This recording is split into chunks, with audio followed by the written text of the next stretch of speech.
Let me share a story that happened to me. I've been happily married for 40 years.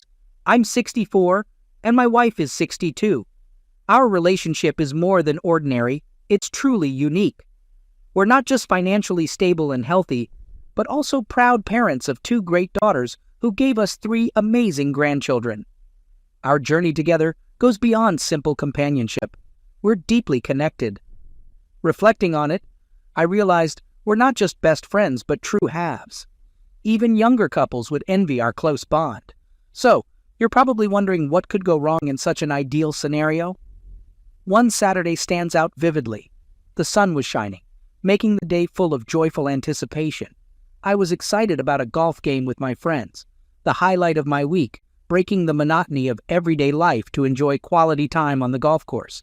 With enthusiasm, I said goodbye to our house, walked with my golf clubs ready, smiling broadly, completely unaware of the unexpected turn of events ahead.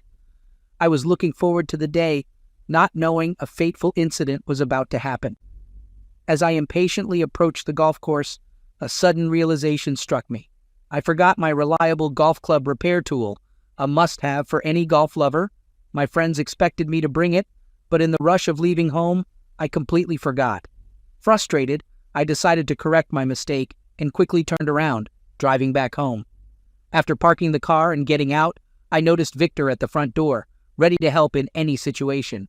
It's amazing how such a young man can be reliable and self-confident. We're sincerely grateful to have him in our lives. While I've turned to him for help before, his presence today was unexpected since he was already here yesterday. This made me wonder if his wife had asked for something unknown to me, or if she invited him without informing me. Curious, I cautiously stepped into the house, not expecting anything unusual. To my horror, I saw my wife in the living room, in her undergarments, alongside Victor.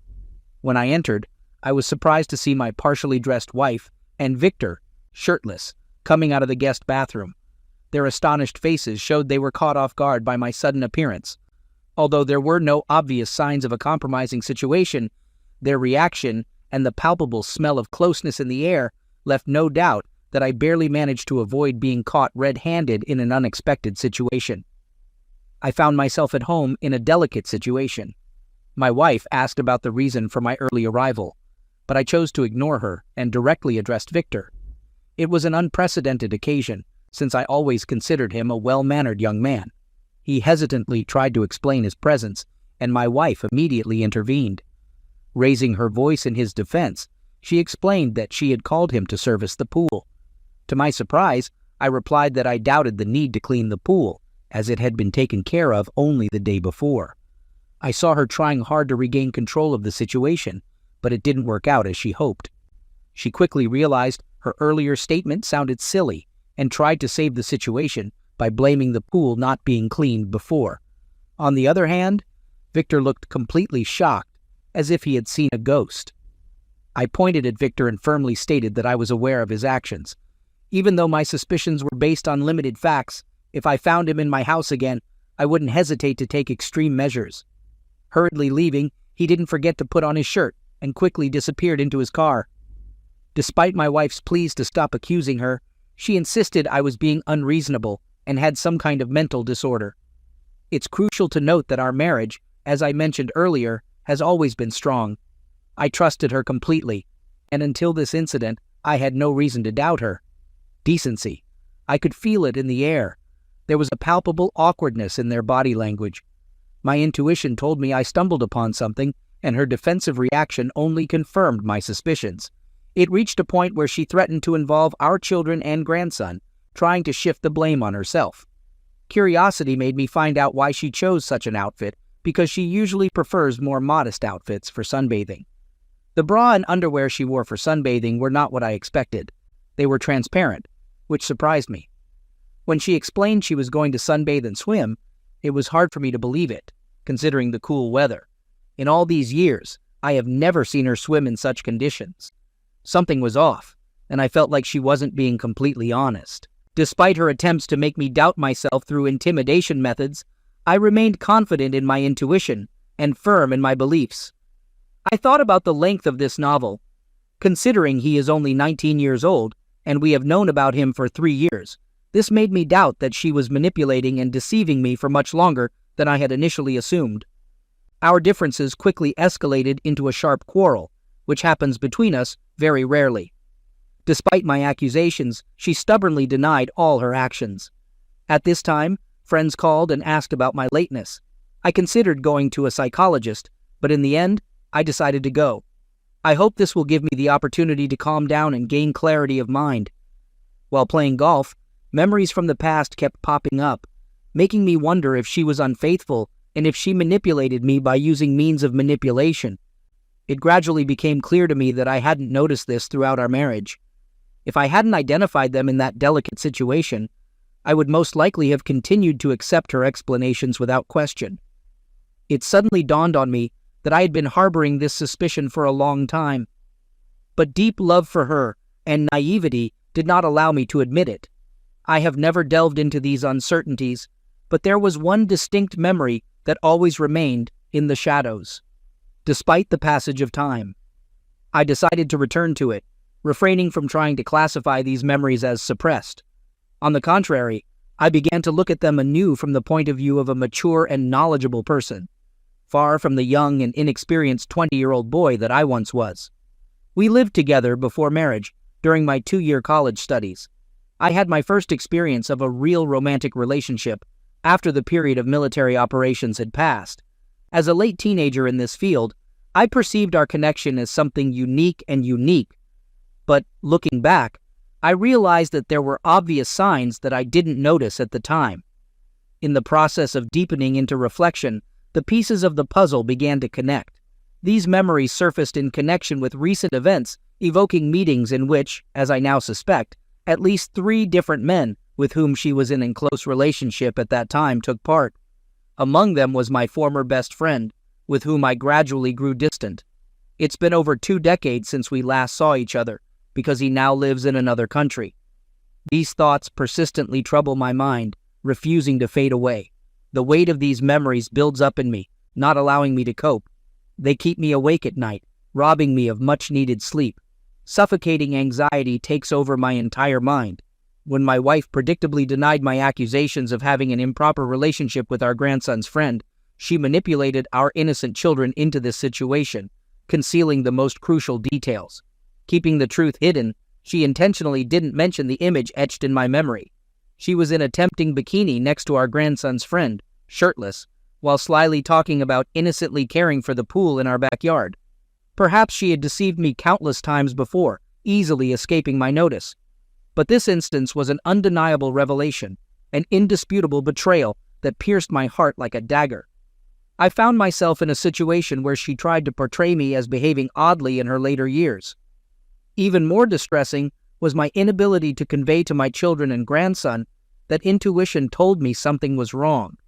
They just didn't want to believe that she was alone in the living room, dressed provocatively, and he was in boxer shorts without a tank top. The entire scenario turned into a verbal clash, and she manipulated the situation, creating the impression that she was right. The following weeks were spent in the toughest struggle, resulting in a significant weight loss despite my thinness. My mental state deteriorated rapidly, and I increasingly feared I might damage myself. Additionally, she successfully turned all my children against me, painting me as a scoundrel in their eyes. Unlike her, I'm not naturally assertive and don't know how to engage in active disputes. I'm one of those people who prefer to avoid conflicts and resolve them privately. But this situation became a turning point for me. I began to doubt myself, leading me to seek solace in individual consultations. It was during this time that I realized my marriage seemed to have been built on a false foundation. My therapist introduced me to the principle of mindfulness, but I struggled to grasp its essence. Despite all my efforts, I couldn't master the art of being present in the moment. Weeks passed, and I increasingly avoided discussing my spouse's infidelity. But then came the turning point when I could no longer suppress my emotions. Summoning the courage, I finally began talking about the betrayal that occurred in her younger years. The shock on her face was indescribable. Initially, she categorically denied her guilt and dismissed my accusations as nonsense. She seemed determined to find someone to blame for her own insecurities. Despite my disappointment, I remained calm, and reiterated that none of her words were entirely true. Nevertheless, she continued desperately searching for a scapegoat, clutching at straws to confirm her unfounded suspicions. It was disheartening to witness the trust in our relationship being shattered because her accusations only widened the gap between us. I couldn't stay calm any longer. I reached my breaking point. It was a breakdown like none I've had before. I crumpled to the floor, overwhelmed by uncontrollable tears. Even simple breathing felt like a daunting task, not to mention speaking. Time seemed to stretch endlessly, but this incident caught her off guard. Truly surprised, she knelt down and hugged me tightly, comforting me as I gradually recovered. She denied any wrongdoing and assured me of her willingness to address our issues. She mentioned not understanding my state of mind and feared I might leave her for unjustifiable reasons. Yet, I still lacked concrete evidence because she didn't admit to anything. Gradually, we delved into the unfolding events, discovering the discrepancies in our memories, especially regarding crucial moments like time and events. The fact that our recollections differed surprised me, given the over a decade we had spent living together. Although my memories felt remarkably fresh, as if only from last week, she mainly remained silent, listening attentively. It seemed she was taken aback by the volume of my memories, realizing that I wasn't as distrustful as she might have assumed. A part of me suspected that she was attempting to gauge my knowledge to assess the potential impact of her own confession. The closest she came to confessing was when she suggested a meeting with my psychologist if I found it helpful. While recounting her wrongdoings, she cautiously admitted that disclosing everything might alter my perception of her. This brought to mind Jack Nicholson's witty line from A Few Good Men: "You want the truth, but you can't handle it." I found myself consumed by curiosity, pondering whether the truth could surpass the torment my imagination had conjured, thereby intensifying my current suffering. Moreover, I started contemplating how she involved my children in this intricate web. I strongly believed she harbored a deep sense of shame.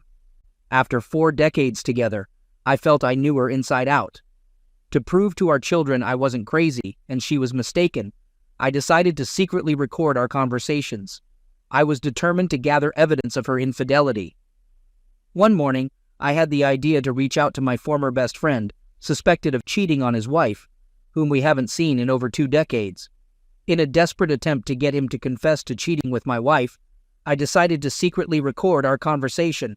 Until that moment, the thought of such a call hadn't occurred to me.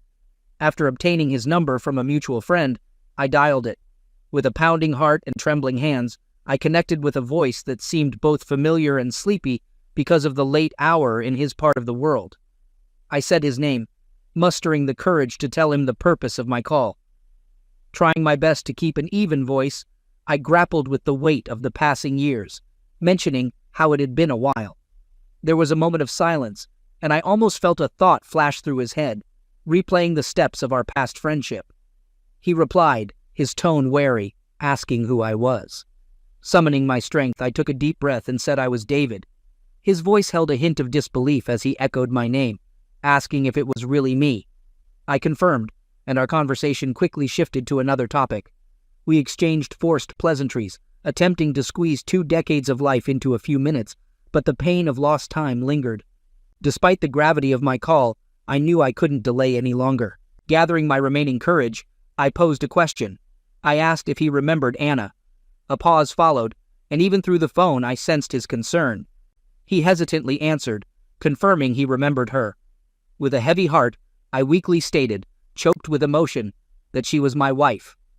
After standing in silence for a moment to let the weight of my words sink in, I continued, informing him that Anna passed away last night.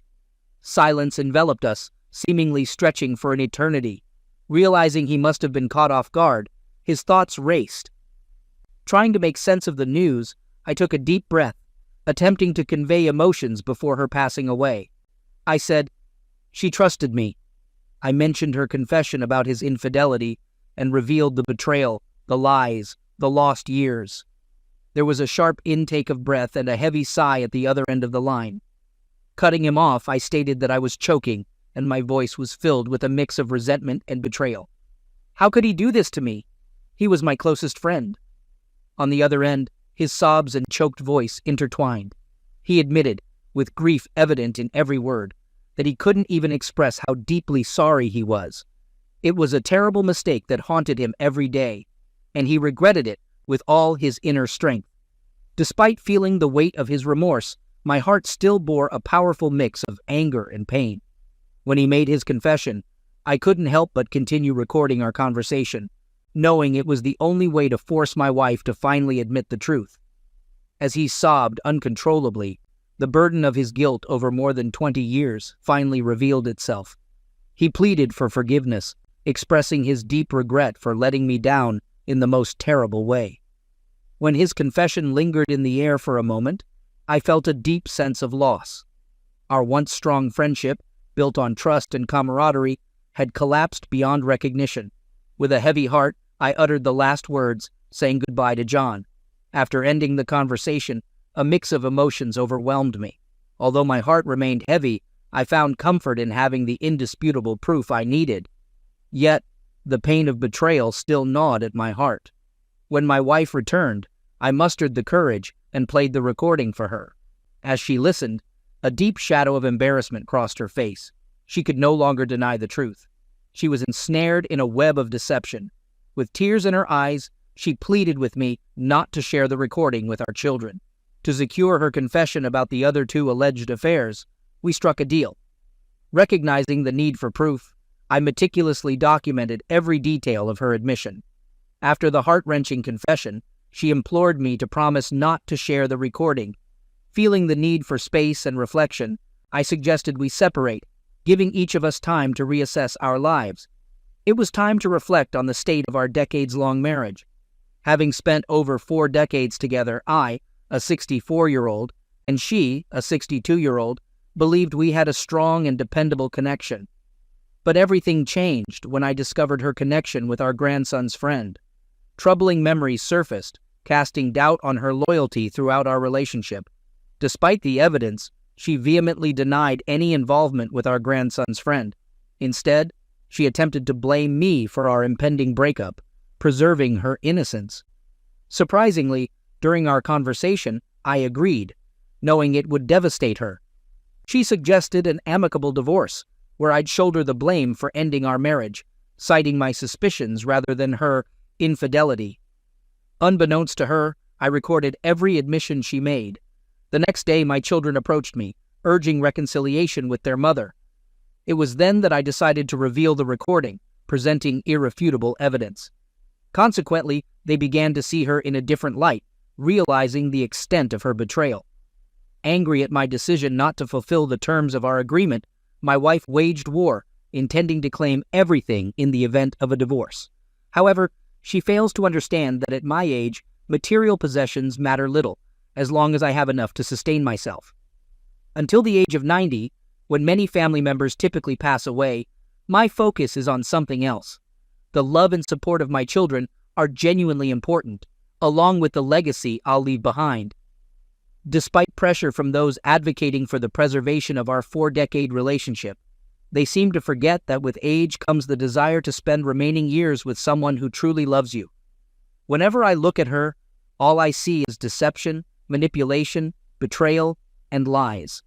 I've reached a point where living a life built on lies has become unbearable. After 3 long months, we divorced. Anna moved in with her daughter, and I sold the house, dividing the money before embarking on world travels.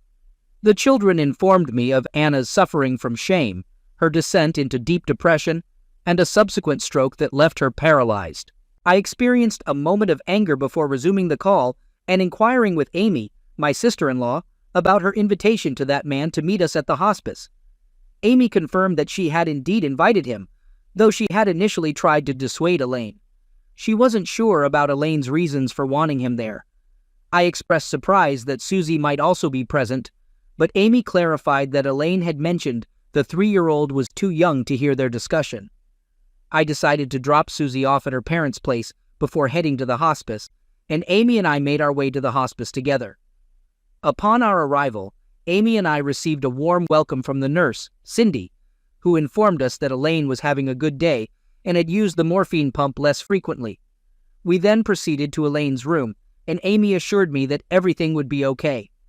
The room had a peaceful atmosphere with a garden view, but my discomfort increased when I noticed Trevor sitting by the headboard. I greeted Elaine by shaking her hand instead of with a kiss, and sat down with Amy on the opposite side of the bed from Trevor. Elaine began by expressing her gratitude for our presence, acknowledging the awkwardness of the situation, but emphasizing that they all wanted what was best for our daughter, Susie. I reiterated that Susie was my top priority, directing my gaze at Trevor and questioning his presence. Elaine, however, delayed her explanation, initially thanking both Amy and me for our support and describing Amy as an exceptional big sister. She also revealed her struggle with infertility and her gratitude for Amy's support through the infertility testing and in vitro fertilization process. Elaine praised Amy as her hero and a wonderful aunt to Susie. She expressed her confidence that Amy would continue to love and care for Susie and help me raise her. Then, Elaine broached the more complicated matter, acknowledging the pain her relationship with Trevor had caused me. I expressed my irritation and questioned her reasons for cheating on me with him. Elaine attributed her actions to the desperation she felt during their struggles with conception, despite Amy's assurance that my participation count was fine. I didn't quite believe her, and I glanced at Amy, who simply shrugged. Elaine explained that she had been desperate and ready to try anything. Trevor worked in the office next door, and one day during lunch, he saw her crying. She looked at Trevor with a smile and continued that Trevor had been kind and comforting, holding her hand while she cried, and over the next few months, they became close friends. I snorted and rolled my eyes, expressing my disbelief. I commented that I understood she might have been desperate and willing to try anything. Elaine added that Trevor had volunteered to assist, to which I responded with a disdainful look and suggested that he should have stayed clear. Elaine then detailed her reasons for her actions, explaining that, initially, her motive was to improve her chances of getting pregnant. However, over time, she and Trevor had fallen in love. She described it as an incredible experience and expressed her desire to find a way to keep both me and Trevor in her life. I questioned why she would think I'd ever agree to such a situation, and Elaine admitted she had been afraid I would divorce her when I found out about her affair. Instead, she described how I had become her hero for supporting her throughout the entire IVF process. She acknowledged that, despite having considered divorce, I had prioritized our child and decided to stay. She believed this demonstrated that I still loved her enough to ask one last favor. She then asked that I allow Trevor to be part of Susie's life and grant him joint custody after she was gone. I looked at Trevor, who appeared concerned and unlike his usual self. I was taken aback by Elaine's request and exchanged surprised glances with Amy. Finally, I firmly refused, stating there was no way I would agree to giving Trevor joint custody. Elaine, after looking at me in amazement and shedding some tears, composed herself and conceded that she had hoped for a more understanding response, but had no choice, so she insisted I had to give Trevor joint custody. Elaine revealed that Susie was not my biological child. In response to my questioning, she explained that she had wanted a child with each of us, and she had convinced Amy to use Trevor's analysis for IVF. She had planned to use my analysis for a second IVF in the future. However, due to her cancer diagnosis, that plan was no longer possible. Turning to Amy, I raised my eyebrows, and she confirmed that she had used Trevor's IVF sample at Elaine's request. She expressed confidence that a DNA test would confirm her parental rights to Susie. Trevor was smirking, but Amy quickly clarified that a DNA test wouldn't help him at all. She explained that Elaine had tried to persuade her to use Trevor's IVF sample, but she had refused and discarded it as medical waste. My genetic material was the only one used in our IVF. Elaine became upset and yelled at Amy, asking why she had done this. Amy defended her decision, emphasizing that what Elaine had asked her to do was not only selfish, but morally wrong. She revealed that Elaine's comment about being a genetic dead end was untrue. Elaine realized her mistake and asked for forgiveness.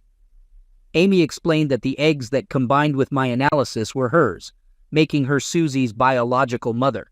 She also mentioned that after Elaine was gone, we would get married, and she would legally adopt her own daughter. I responded firmly to Elaine, making it clear that I had no intention of willingly sharing her or my daughter with Trevor. I questioned Elaine about why she hadn't pursued a divorce and had gone through IVF with me. I expressed my anger, telling her that when Amy revealed her request to switch my materials with Trevor's, I had been close to kicking her out of the house. I also mentioned that Amy and I had fantasized about taking revenge on both Elaine and Trevor, but had ultimately decided on a more suitable response to their betrayal. We had considered the possibility of using Elaine as a surrogate mother, but various factors, including cancer, had made that plan unfeasible. Elaine asked about her eggs, and Amy informed her that they were stored in the clinic's freezer, anonymously labeled. Amy explained that they might be used by one of her patients in need of an egg donor in the future, but Trevor wouldn't have any involvement with the baby. Despite the circumstances, Amy and I expressed our love for Elaine and offered her a chance to make amends before her passing. We emphasized the importance of making her remaining days special for Susie, who would face a challenging time after her mother's pass away. We mentioned the story we would tell Susie about her birth, giving Elaine a choice between being portrayed as the deceitful woman who betrayed me or as the brave sister who helped us fulfill our dream of having a child. We asked Elaine if she wanted to be a hero for Susie, at least for once.